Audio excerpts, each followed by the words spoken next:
Hello everyone, good morning to all of you. आइए आज हम लोग वेस्टर्न पॉलिटिकल थॉट के अंतर्गत रूसो के बारे में पढ़ेंगे।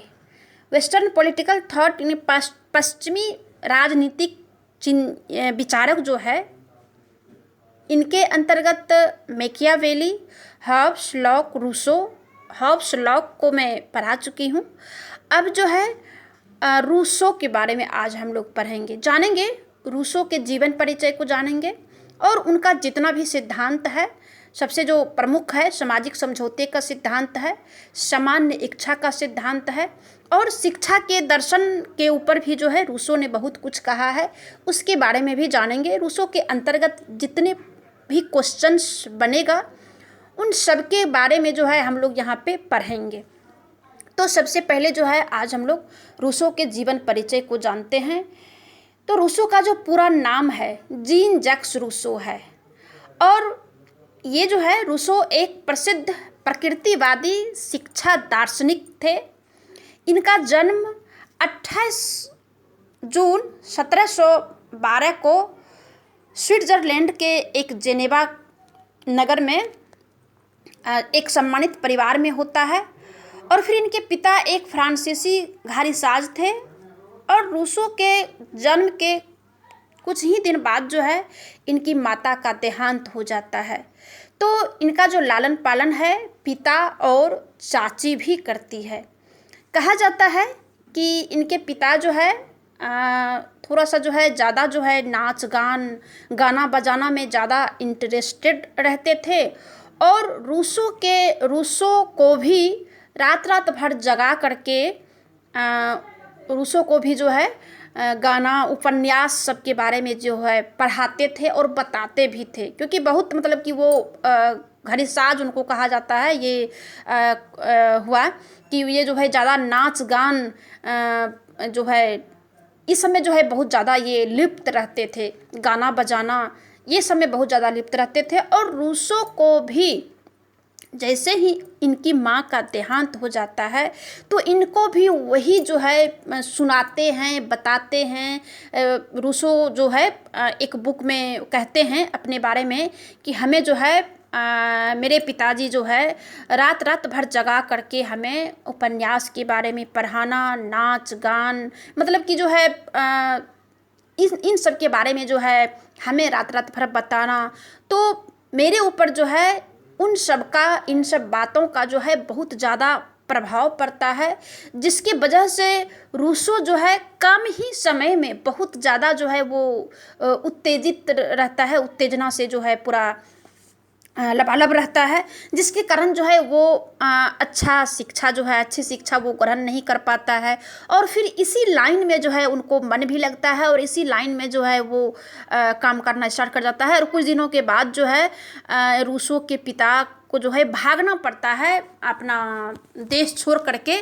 जब इनके पिता को जब भाग जाते हैं तब जो है रूसो की जो देख रेख होता है वो चाची के संपर्क में होता है और रूसो के ऊपर जो प्रभाव पड़ा है उनके पिता का, तो बिल्कुल जो है गलत प्रभाव पड़ा है, जिसकी वजह से रूसो का नेचर भी जो है उसी टाइप से रहता है और उस वजह से उनकी चाची भी जो है उनको अच्छे से लालन पालन नहीं करने लग जाते हैं, यानी कि एक तरह से पूरी तरह से जो है उसे निगलेक्ट करने लगते हैं, जिसके वजह से रूसो जो है 12 वर्ष की अवस्था में ही घर से भाग करके एक छोटी मोटी नौकरी करने लग जाते हैं। तो कुछ दिनों तक जो है एक मैडम वारेंस के साथ जो है वो सेवा में रहते हैं और ये भी कहा जाता है कि जिस मैडम की सेवा में वो रहते हैं उसी के साथ जो है वो फिर जो है वो शादी भी कर लेते हैं।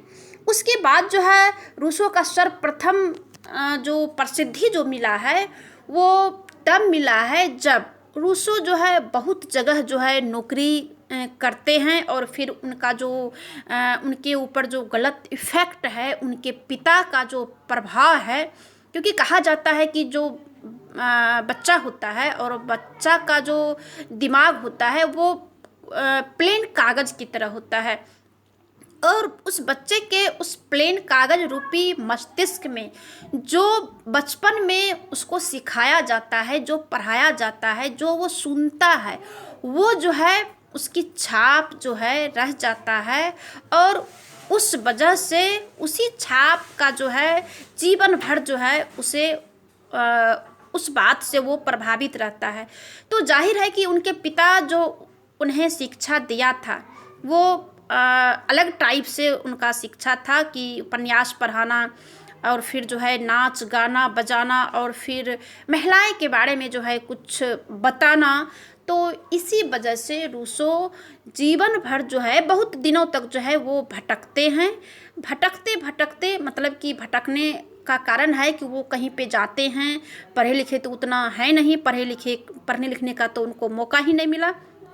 जहाँ भी वो जाते हैं उन्हें जो है नौकरी तो मिल ही जाता है, लेकिन इनके नेचर के कारण जो है इन्हें हर जगह से नौकरी से निकाला जाता है। तो इस वजह से जो है ये पूरा परेशान रहता है।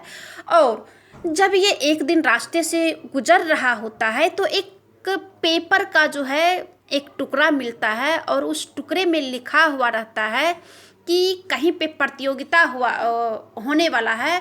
और उस प्रतियोगिता का जो थीम था, जो टॉपिक था, उस टॉपिक को इन्होंने जो है पढ़ा।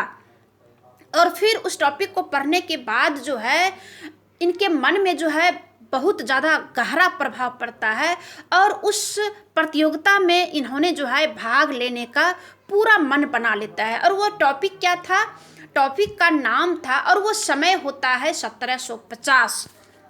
1750 में जो है has the progress of sciences and arts contributed to corrupt और प्यूरिफाइड मैरिलिटी, यानी कि इसका हिंदी हुआ विज्ञान और कला की प्रगति का परिणाम नैतिकता में वृद्धि हुआ है या गिरावट आया है। यानी कि मुख्य रूप से है कि विज्ञान और कला की जो प्रगति जो हुआ है तो इस प्रगति ने नैतिकता यानी कि मोरलिटी में वृद्धि हुआ है या फिर गिरावट आया है। तो इस बात का जो है ये रूसो के दिमाग पर जो है गहरा असर पड़ता है। इसलिए पड़ता है कि ये जो विज्ञान और कला, जैसे कला आया तो कला में जो है बहुत प्रकार के जो है कला, और इनके ऊपर जो कला के माध्यम से जो इनके ऊपर जो प्रभाव था और ये अपने प्रभाव से इनको पता चला कि नैतिकता में जो है जैसे कहते हैं धार्मिक प्रवृत्ति में वृद्धि होता है या गिरावट होता है। तो ये तो समझ रहे हैं कि गिरावट होता है, इनका जो कहना था। इन्होंने जो वो अपना जो प्रभाव जो देखा था कि गिरावट को देखा था, इसीलिए जो है रूसो का उत्तर था विज्ञान और कला की प्रगति से नैतिकता में गिरावट आई है।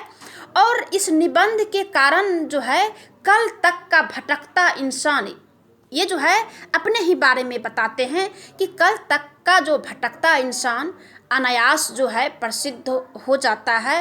तो इसलिए प्रसिद्ध हो जाता है कि इस निबंध में इन्होंने बहुत अच्छे से निबंध को लिखता है और वहाँ पर जो है ये डिस्ट्रीब्यूट करते हैं, जाते हैं, प्रतियोगिता में भाग लेते हैं और ये बोलते भी हैं।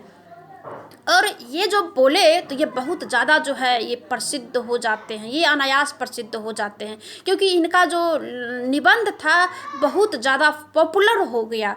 और 3 वर्षों के बाद पुनः इसी एकेडमी में जो है मानवों में असमानता और जो है प्रकृति नियम द्वारा जो स्वीकृत है या नहीं, तो इसके बारे में जो है इन्होंने एक बुक लिखता है, what is the origin of inequality among man and is it authorised by natural law. यानी कि जो है इसका जो दूसरा निबंध था कि संपूर्ण यूरोप में जो है ये प्रसिद्ध होता है। और दूसरा निबंध संपूर्ण यूरोप में प्रसिद्ध होने के बाद जो है इस उपन्यास से वह एक महान प्रकृतिवादी दार्शनिक के रूप में स्थापित हो जाता है जिसने तत्कालीन संस्थाओं का जो है विरोध करता है। उसके बाद जो है रूसो जो है अपनी एक और महत्वपूर्ण रचनाएं जो है लिखते हैं कि द न्यू हेलवाइज ऑफ एमिल तथा द कॉन्फेशंस। ये जो है इस रचनाएं के कारण एक महान दार्शनिक के रूप में प्रतिष्ठित तो हुआ, पर उसके जीवन के जो अंतिम दिन कष्टों में बीते वह अपमानित होकर इंग्लैंड, जेनेवा तथा फ्रांस में जो भागता फिरता रहा। उसी दरमियान में तो रूसो की मृत्यु 1778 में फ्रांस में हो जाता है। और 1789 ईस्वी में फ्रांस की क्रांति जब प्रारंभ होता है तो फ्रांस की क्रांति का एक महत्वपूर्ण कारक जो था वो रूसो के क्रांतिकारक विचारक थे। नेपोलियन ने ठीक ही कहा था कि रूसो के बिना फ्रांस की क्रांति संभव नहीं थी। रूसो को न केवल एक दार्शनिक के रूप में जो है जाना जाता है, बल्कि एक महान क्रांतिकारी के रूप में जो है उसे प्रतिष्ठित किया जाता है। उसके बाद जो है इनकी जो आता है कि रूसो की रचनाएं हैं, कई रचनाएं हैं जो यहाँ पे मैं बता दे रही हूँ, इसे जो है अच्छे तरीक़ा से याद कर लेना है। The progress of sciences and arts, यानी कि the progress of sciences and arts, ये पहली रचनाएं हैं। दूसरी है कि the origin of inequality among man. तीसरी जो है डिस्कोर्सेज ऑन पॉलिटिकल इकोनॉमिक। चौथी है द न्यू हेलवाइज है। चौथा है द सोशल कॉन्ट्रैक्ट है।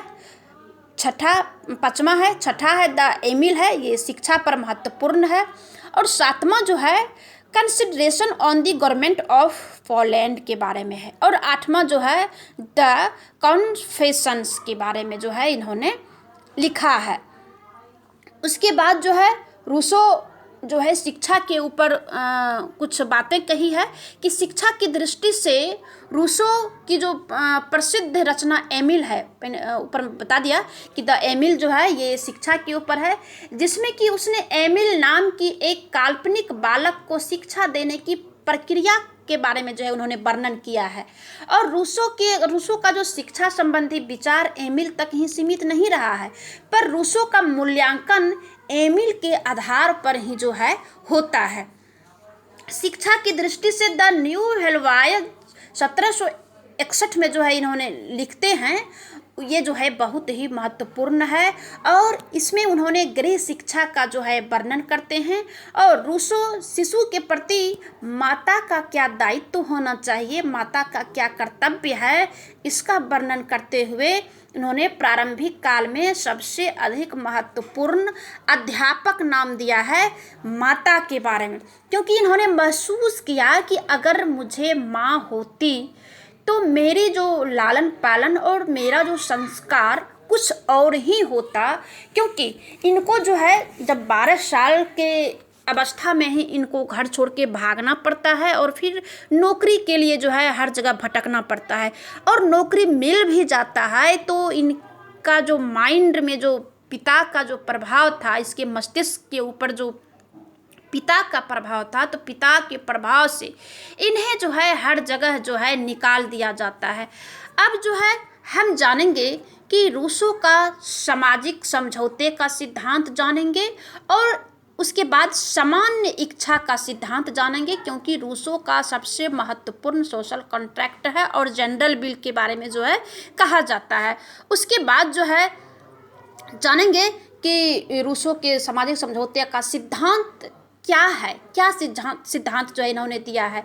तो रूसो ने सामाजिक समझौते के सिद्धांत का वर्णन अपनी पुस्तक सोशल कॉन्ट्रैक्ट यानी कि सामाजिक समझौते के सिद्धांत में जो है करते हैं। और इनकी रचना में जो है रूसो ने आदर्श समाज की जो युक्ति होता है, जो प्रक्रिया होता है कि किस प्रकार से आदर्श समाज की स्थापना होना चाहिए, और जिससे कि मानव जाति को प्राकृतिक अवस्था के कष्टों से जो है मुक्ति मिल सके।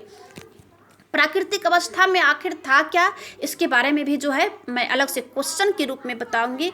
प्राकृतिक अवस्था में क्या था कि प्राकृतिक अवस्था में कहीं कोई जो है तनाव नाम का चीज़ नहीं था। लोग जो है भली प्रकार से जो है कोई सोच फिकिर भी नहीं था, और फिर जो है अपना कमाना खाना जो जहाँ मिल गया घूमना फिर, यानी कि किसी खाने पीने घूमने फिरने के अलावे जो है कुछ जो है था ही नहीं कि एक दूसरे को जो है कैसे संपत्ति को हासिल किया जाता है, मारा जाता है, पीटा जाता है। जो अभी का जो माहौल है इससे जस्ट अपोजिट जो है रूसो ने बताया है। तो उसी प्रकार से रूसो के अनुसार राज्य की उत्पत्ति जो है, इसमें जो है आदर्श समाज की स्थापना किस प्रकार से है सामाजिक समझौते के सिद्धांत में, इनके बारे में जो है, इसके बारे में रूसो ने जो है बताते हैं, जिससे कि मानव जाति को जो है प्राकृतिक अवस्था में जो कष्ट होता है उससे जो है छुटकारा मिल सके। जिस प्रकार हॉब्स लॉक ने राज्य की उत्पत्ति का कारण सामाजिक समझौते को माना है, उसी प्रकार रूसो ने भी जो है राज्य की उत्पत्ति सामाजिक समझौते का ही परिणाम को माना है। रूसो ने अपने राजनीतिक विचारों को एवं निष्कर्षों को जो है प्रेस करने के लिए जो है सामाजिक समझौते को जो है ये सिद्धांत को अपनाते हैं। और रूसो का जो मूल प्रयास है व्यक्ति की स्वतंत्रता तथा राज्य की सत्ता के बीच उचित सामंजस्य स्थापित करना था। यानी कि रूसो का जो मूल प्रयास क्या था, सामाजिक समझौते के अंतर्गत व्यक्ति की जो स्वतंत्रता होना चाहिए और राज्य की सत्ता यानी शासन के बीच उचित सामंजस्य, यानी कि रूसो के समय में भी जो है कि व्यक्ति यानी कि आम जनता और शासन यानी कि सरकार के बीच में बहुत ज़्यादा मतभेद था कि शासन जो था उस समय का व्यक्ति को मतलब कि जो है किसी तरह का इनका कोई योगदान को नहीं समझते थे, और जो शासक होते थे वो जो है अपने आप को उस समय भी जो है अपने आप को जो है भगवान मानने पर जो है तुले हुए थे, और जो भी है अगर राजा हो तो राजा ही है सब कुछ, यानी कि जनता जो है कुछ भी नहीं है। तो इसके बारे में जो है कहता है कि सामंजस्य होना चाहिए। सामाजिक समझौते का जो सिद्धांत जो रूसो ने दिया है, तो उनका यही कहना है कि जो व्यक्ति के बीच और सत्ता के बीच में जो है सामंजस्य होना चाहिए। व्यक्ति को पूर्ण सुरक्षा प्रदान करने के साथ साथ अधिक से अधिक स्वतंत्रता प्रदान करना चाहिए। यही जो है रूसो का सामाजिक समझौते का जो है मूल प्रयास था। अब आइए जानते हैं कि सामाजिक समझौते का उद्देश्य क्या था, किस पर्पस से समाज में जो है समझौते किया गया है, उसका पर्पस क्या था, उसका उद्देश्य क्या था। तो रूसो के सामाजिक समझौते का सिद्धांत का मुख्य बात को जो है नहीं भूलना चाहिए, क्योंकि ये जो है भूतकाल में प्रथम राज्य की स्थापना किस प्रकार हुई और उसके समझौते का सिद्धांत का उद्देश्य तो एक ऐसे आदर्श समाज का निर्माण करना है जहां राज्य की सत्ता एवं व्यक्तिगत स्वतंत्रता में समन्वय स्थापित हो और जहां मानव जाति अपने कष्टों से छुटकारा पा सके।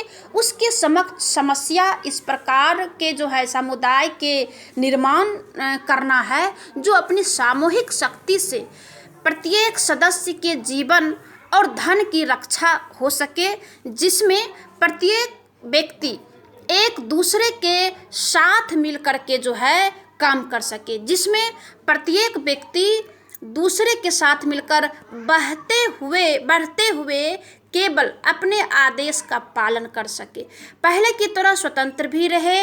रूसो इस समस्या का समाधान सामाजिक समझौते में करता है। इसीलिए जो है रूसो की जो सामाजिक समस्या का सिद्धांत है इसके कई भाग में जो है ये वर्णन करते हैं, जिसमें कि पहला है कि मानव स्वभाव और प्राकृतिक अवस्था। सामाजिक समझौते के सिद्धांत के द्वारा इन्होंने समझाया है कि मानव का जो स्वभाव है और प्राकृतिक की क्या अवस्था थी इसके बारे में बताते हैं। तो रूसो मानव के स्वभाव में बताते हैं कि रूसो मनुष्य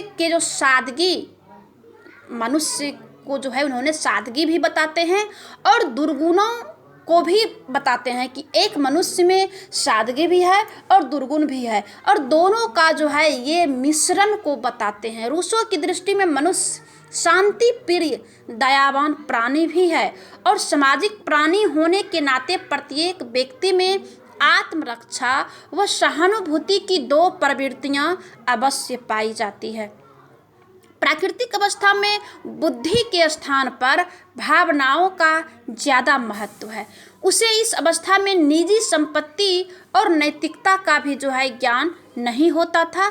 इस अवस्था में मनुष्य शांति प्रिय सुखमय जीवन व्यतीत करने वाला प्राणी था। उस समय जो है कोई किसी भी तरह का छल कपट प्रपंच ये सब जो है एक दूसरे को मारना, जैसे कि होता था कि छोटी मछली को जो है बड़ी मछली को निगल जाना, यानी कि जिसकी लाठी उसकी भैंस वाली जो कहावत थी ये बिल्कुल भी नहीं था। एकदम पूरी तरह से जो है सादगी भरा था। प्राकृतिक अवस्था में मनुष्य उद्दत वन्य प्राणी था, यानी कि वन में जो है विचरण करने वाला प्राणी था। व्यक्ति जो है भौतिक आवश्यकताओं की दृष्टि से आत्मनिर्भर था, यानी कि जो अभी के समय में जो भौतिक आवश्यकताओं की जो पूर्ति के लिए जो है मनुष्य को एड़ी चोटी करना पड़ता है, लेकिन उसमें आत्मनिर्भर था क्योंकि प्रकृति में ही इतनी चीज़ें जो अवेलेबल था, यानी कि वहाँ पे उपस्थित था कि आप जो है विदाउट किसी भी चिंता का या विदाउट किसी भी तरह का तनाव का जो है आप उसे यूज कीजिए, उसका उपयोग कीजिए।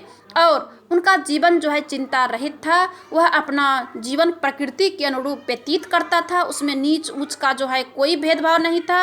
मनुष्य दूसरों के हितों को हानि नहीं पहुंचाते थे। उद्दत व्यवहार सहज प्रवृत्तियों पर जो है उनका आधारित था। दूसरा जो उद्देश्य था समझौते का कारण, तो रूसो के अनुसार मनुष्य प्राकृतिक अवस्था में शांति प्रिय व सुखमय जीवन व्यतीत करता था। यदि ऐसा था तो समझौते की आवश्यकता क्यों पड़ी? कहा जाता है कि जब मनुष्य शांति प्रिय ही था और शांति प्रिय जीवन भी व्यतीत करता ही था तो उसे समझौते की क्यों आवश्यकता पड़ी?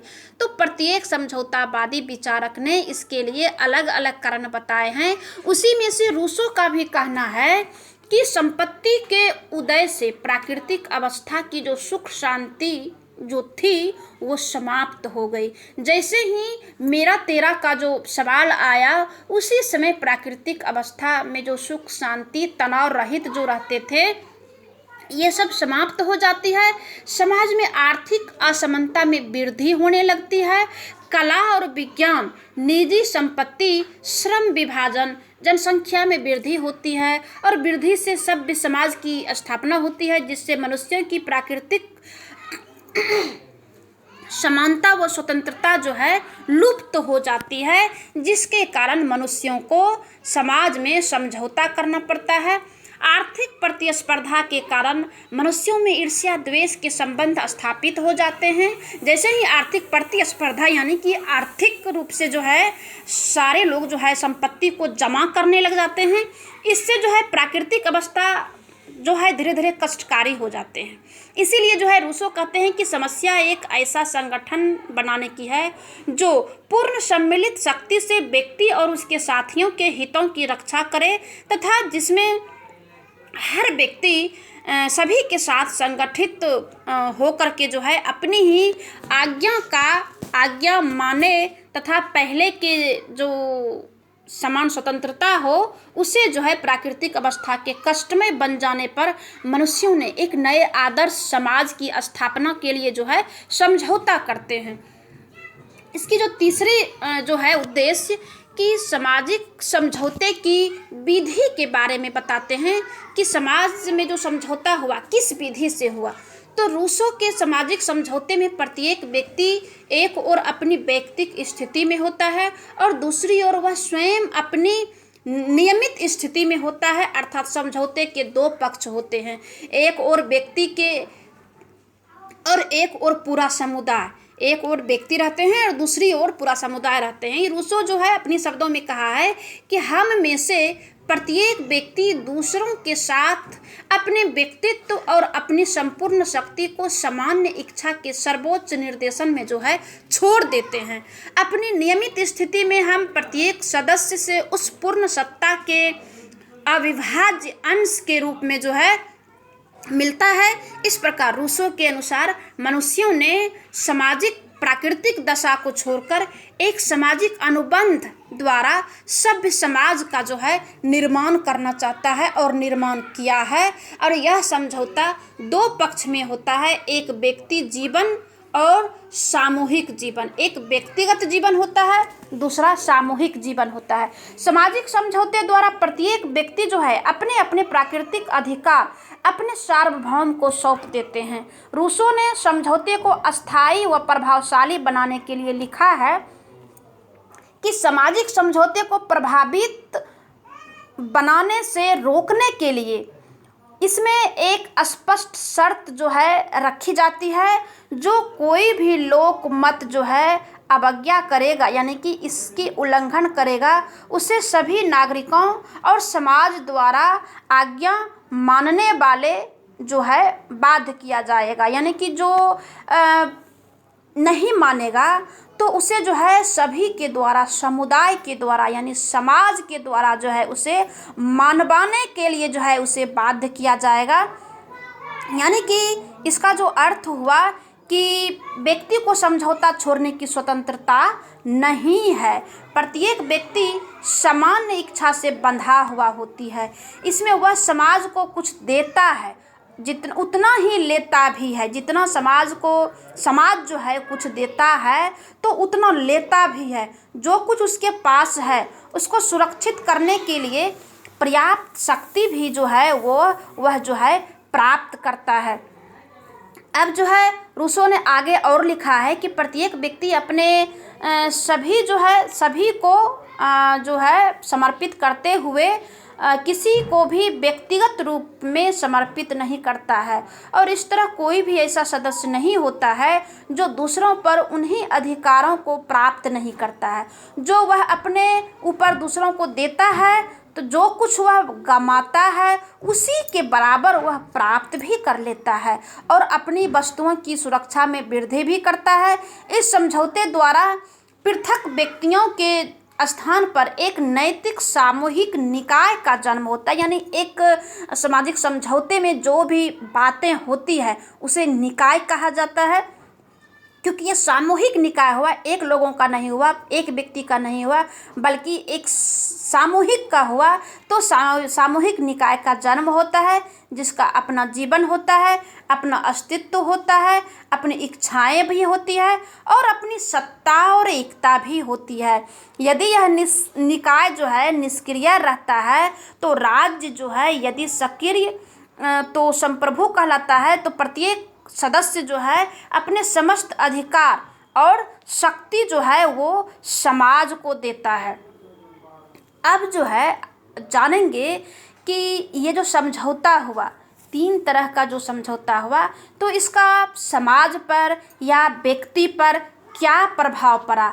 तो समझौते का प्रभाव के बारे में जानते हैं। रूसो ने इस समझौते के हो जाने पर मानव स्वभाव में जो महान परिवर्तन होता है उसके बारे में बताता है कि जहाँ प्राकृतिक अवस्था में मनुष्य नैसर्गिक प्रवृत्तियों द्वारा निर्देशित होता था, नागरिक समाज में न्याय द्वारा निर्देशित होता है। इससे व्यक्ति में नैतिकता का फिर से जो है जन्म हो जाता है और कर्तव्य के स्थान पर अधिकार का जन्म होता है। शारीरिक संवेग के स्थान पर कर्तव्य का जन्म होता है। इच्छा के स्थान पर विवेक का और स्वार्थ के स्थान पर परमार्थ का जो है उदय होता है। यही जो है नागरिक समाज में मनुष्य की प्रतिभा मुखरित होकर यानी मुखबिर होकर के उसके विचारों का विकास होने लगता है और उसकी भावना और उसकी जो आत्मा जो है ऊंची उठती है। तो रूसो का इसीलिए जो है कहा जाता है कि समझौते का प्रभाव इन सब बातों का जो है पड़ता है।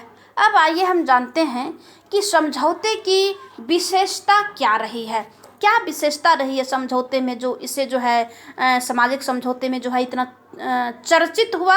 और सोशल कॉन्ट्रैक्ट क्या जो है ये रूसो के बारे में कि सबसे प्रमुख और सबसे प्रभावी जो है सामाजिक समझौते ही रहा है। तो इसकी कुछ विशेषताएं रही होगी जिससे कि मानव और समाज पर प्रभाव पड़ा होगा।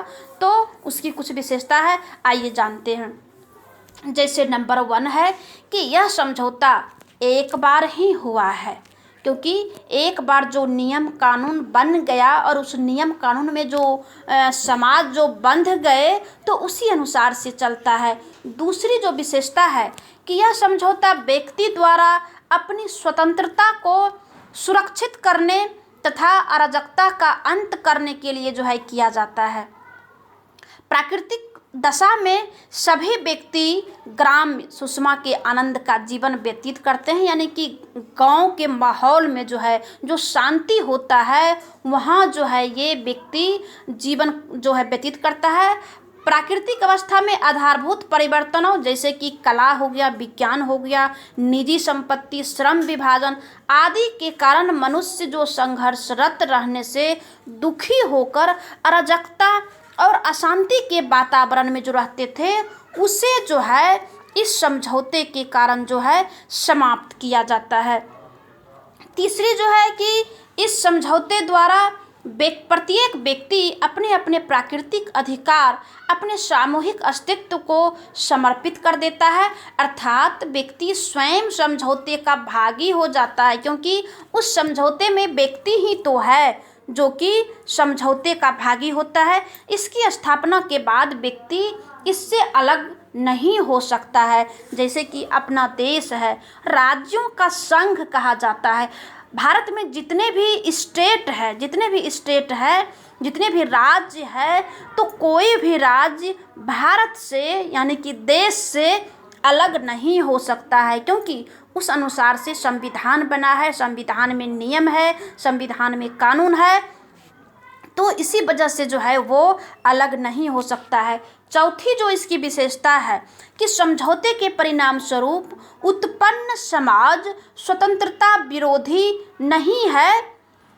इसका तात्पर्य यह हुआ कि समझौता करने से जो है स्वतंत्रता सीमित नहीं होता है, और इस समझौते के कारण जो है व्यक्ति अपनी प्राकृतिक स्वतंत्रता खो करके नागरिक स्वतंत्रता जो है प्राप्त करता है। और रूसो ने इस बारे में कहा है कि समझौते द्वारा प्रत्येक व्यक्ति जो है सिर्फ उसी स्वतंत्रता को खोता है जो उसे असामाजिक भावनाओं के अनुसार कार्य करने के लिए जो है प्रेरित करती है, जो केवल शारीरिक शक्ति द्वारा जो है मर्यादित होती है।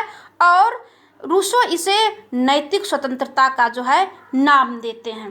पांचवा जो इसकी विशेषता है कि रूसो के सामाजिक समझौते द्वारा जिस सामान्य इच्छा का निर्माण होता है वह सभी व्यक्तियों के लिए सर्वोच्च होती है, सभी व्यक्ति उसके अधीन होते हैं। तो रूसो की सामान्य इच्छा जो है राज्य शक्ति व संप्रभु भी कहलाता है। छठी जो विशेषता है रूसो के सामाजिक समझौते के आधार पर एक निर्मित सामान्य इच्छा सदैव ही जनहित पर आधारित एवं न्याययुक्त होती है।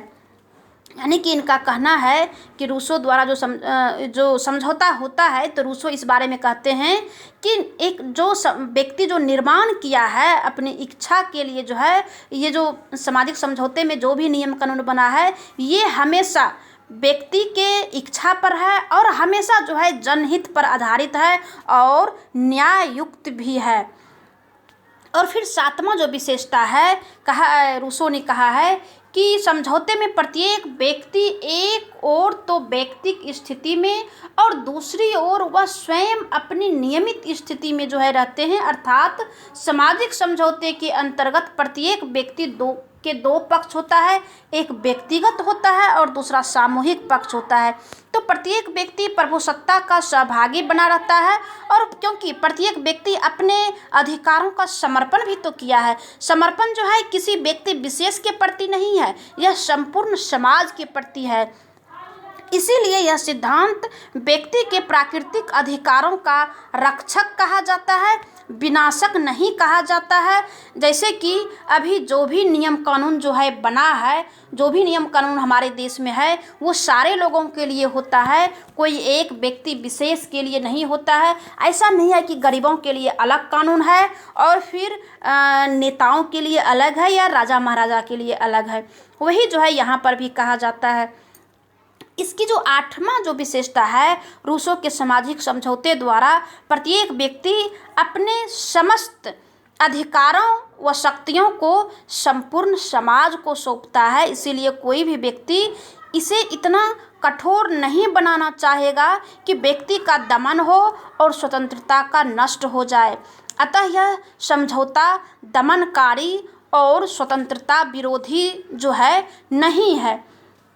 9 जो है 9वां जो इसकी विशेषता है कि इस समझौते द्वारा प्रत्येक व्यक्ति को लाभ होता है, हानि किसी को नहीं हुआ है। क्योंकि कोई भी व्यक्ति अगर मिल करके कोई कानून अगर बनाता है तो ऐसा कानून तो नहीं बनाएगा कि व्यक्ति की स्वतंत्रता का हनन हो, या एक व्यक्ति दूसरे व्यक्ति के ऊपर शासन करे, या सत्ता ही जो है ऐसा शासन करे जिससे कि जो है व्यक्ति का जो है दमन हो, उसका जो है शोषण हो। ऐसा तो नहीं बनाएगा। ऐसा ही जो है ये रूसो भी कहना है, वह जो कुछ देता है सबको देता है, उसे संपूर्ण समाज का अभिन्न अंग होने के नाते जो है प्राप्त भी कर लेता है। अतः इससे प्रत्येक को लाभ होता है, किसी को हानि नहीं होता है। 10वां जो है हॉब्स और लॉक के विपरीत रूसो के समझौते से जो उत्पन्न राज्य का स्वरूप और आंगिक एवं समष्टिवादी होता है, तो रूसो राज्य को केवल यांत्रिक साधन ना मानकर उसे नैतिक प्राणी मानता है, जिसका अपना जीवन व इच्छा होती है। राज्य जो है मानव में मानवीय गुणों का समावेश करके उसे पूर्ण नैतिक मानव जो है बना देता है। तो इसीलिए जो है राज्य स्वयं एक उद्देश्य है और इसकी पूर्ति का साधन भी वही होता है। राज्य का अपना अलग अस्तित्व होता है जिसमें कि व्यक्ति का व्यक्तित्व भी शामिल होता है। इसका जो 11वां जो विशेषता है, रूसो के अनुसार सामाजिक समझौता व्यक्ति के सभी अधिकारों का स्रोत होता है। रूसो अधिकारों को नैसर्गिक ना मानकर राज्य द्वारा प्रदत्त मानता है। राज्य से बाहर व्यक्ति का कोई अधिकार को जो है नहीं मानता है। अगला जो है इसकी विशेषता, रूसो के अनुसार सामाजिक समझौता कोई ऐसी घटना नहीं है जो कभी एक बार घटी हो। यह तो निरंतर चलने वाली एक क्रम है जिससे प्रत्येक व्यक्ति जो है सामान्य इच्छा में निरंतर भाग लेता है। इसलिए जो है आगे कहा जाता है कि सामाजिक समझौते द्वारा सरकार का निर्माण नहीं होता है। सरकार की स्थापना संप्रभुता संपन्न जनता द्वारा होता है, क्योंकि संप्रभु जहाँ होता है वहाँ संप्रभु का स्रोत जो होता है वो उसे जनता को ही माना जाता है। इसीलिए सरकार की जो स्थापना हुई है संप्रभुता संपन्न जनता के द्वारा की जाती है। सरकार की जो जनता होती है, जनता की सरकार जो होती है वो जनता के ही प्रतिनिधि होता है, जैसे कि अभी भी है, और उसे कोई स्वतंत्र शक्ति या अधिकार प्राप्त नहीं होता है। किसे? सरकार को। जनता को यह अधिकार है कि वह सरकार भी बदल दे, जैसे अभी नियम कानून के अनुसार है, लेकिन वहाँ समझौते के द्वारा होता है।